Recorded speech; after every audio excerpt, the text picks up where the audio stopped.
I am sorry to say মনের ব্যথা উল্লেখ করে রাজ্যপালকে ৩৫৫ লাগুর বার্তা শুভেন্দু বলেন, শুধু কোচবিহার বা চোপড়ার ঘটনা নয়, শাসকের মতে প্রায় প্রতিদিনই একটার পর একটা ঘটনা ঘটতেই চলেছে।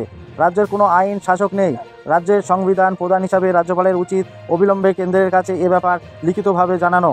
রাজ্যে ৩৫৫ ধারা লাগুর প্রশ্নে ফের জোর সওয়াল করলেন বিরোধী দলনেতা শুভেন্দু অধিকারী।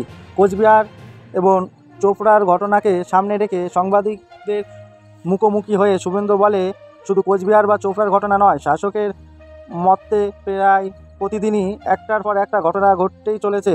রাজ্যে কোনো আইন শাসক নেই। রাজ্যের সংবিধান প্রধান হিসাবে রাজ্যপালের উচিত অবিলম্বে কেন্দ্রের কাছে এ ব্যাপারে লিখিতভাবে জানানো।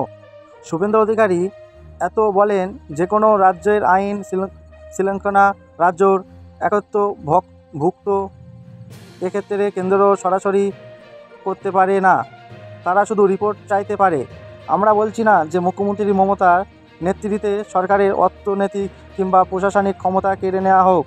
নির্বাচিত সরকার ২০২৬ সাল পর্যন্ত থাকুক, মুখ্যমন্ত্রীও নির্দিষ্ট সময় পর্যন্ত থাকুক, কিন্তু রাজ্যের আইন শৃঙ্খলা যা পরিস্থিতি তাতে অবিলম্বে সংবিধান প্রধান হিসাবে রাজ্যপালের উচিত কেন্দ্রকে অবিলম্বে ৩৫৫ ধারার মাধ্যমে পুলিশ ব্যবস্থা যাতে কেন্দ্রীয় সরকার নিয়ন্ত্রণ করে, সে ব্যাপারে কেন্দ্রকে আর দেরি না করে এবার লিখিতভাবে সুপারিশ করা। বাংলায় গণতন্ত্র প্রতিষ্ঠায় বিচার ব্যবস্থার প্রতি বিরোধী দলনেতার পূর্ব আস্থা থাকলেও রাজ্যপালের ভূমিকা নিয়ে কিছুটা ক্ষোভ ধরা পড়ল শুভেন্দু অধিকারীর বক্তব্যে। এ প্রসঙ্গে শুভেন্দু বলে, বিগত বেশ কয়েক বছর ধরে বিচার ব্যবস্থা যেভাবে রাজ্যের গণতন্ত্র রক্ষার পদক্ষেপ নিচ্ছে তা প্রশাসনিক, কিন্তু আজ আমি মনের অন্তর দুঃখের জায়গায় থেকে বলছি যে রাজ্যপালের উদ্যোগ ভালো, কিন্তু I am sorry to say সংবিধান পদে থেকে অনেকেই যেভাবে পদক্ষেপ নেওয়া উচিত তা কেউ নিচ্ছে না। বর্তমানে রাজ্যের বেহাল আইন শৃঙ্খলা পরিস্থিতি যা, তাতে রাজ্যপালের উচিত বাংলায় ৩৫৫ কার্যকর করার ক্ষেত্রে কেন্দ্রের কাছে দরবার করার সময় এসেছে।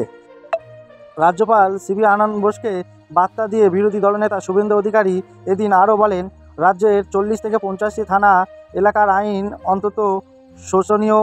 আমার কাছে রাজ্যপাল যদি জানতে চান, আমি সেই সমস্ত থানার নামে তালিকা ওনাকে দিতেও প্রস্তুত আছি। প্রসঙ্গত, এর আগেও রাজ্যের আইন শৃঙ্খলা পরিস্থিতি নিয়ে উদ্বেগ প্রকাশ করে বিরোধী দলনেতা শুভেন্দু অধিকারী দ্বারস্থ হন কেন্দ্রের। চিঠি লেখেন রাজ্যপালকেও। তৃণমূল কংগ্রেসকে নিশানা করে ৩৫৫ লাগুর দাবিও করেন।